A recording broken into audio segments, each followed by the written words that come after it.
Hello everyone, నేను మీషోలో ఒకటి బుక్ చేశాను అనమాట. అదేంటో మీకు చూపిస్తాను. నేను మీషోలో ముందుగా బుక్ చేసుకునేదాన్ని ఒక 2 years బ్యాక్. అయితే ఒకసారి ఏమైందంటే మేము ఆన్లైన్ పేమెంట్ చేసిన తర్వాత మాకు అసలు ఆర్డర్ చేసింది రాలేదు, ఇంకా పేమెంట్ కూడా రిటర్న్ ఇవ్వలేదు అనమాట. అందుకని నేను మానేశాను బుక్ చేయడము.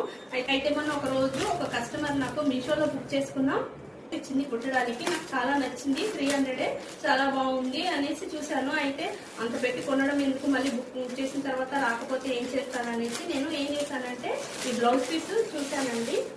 బాగుంది, ఇంకా తక్కువ రేట్లో ఉందనమాట. ఓన్లీ 167 రూపీస్ ఇది. అందుకోసం అనేసి నేను ఇది బుక్ చేశాను. ఈసారైనా వస్తుందా లేదా అని. అయితే నేను ఈసారి పేమెంట్ మాత్రం ఆన్లైన్ లో చేయలేదండి, ఎందుకంటే నేను ఫస్ట్ ఒకసారి మోసపోయాను కాబట్టి నేను మళ్ళీ అలా చేయదలుచుకోలేదు. చూడండి, డోర్ డెలివరీ తర్వాతే పేమెంట్ చేశాను. ఆన్లైన్ లో మాత్రం చేయలేదు నేను పేమెంట్ ఈసారి. ఓకే అండి.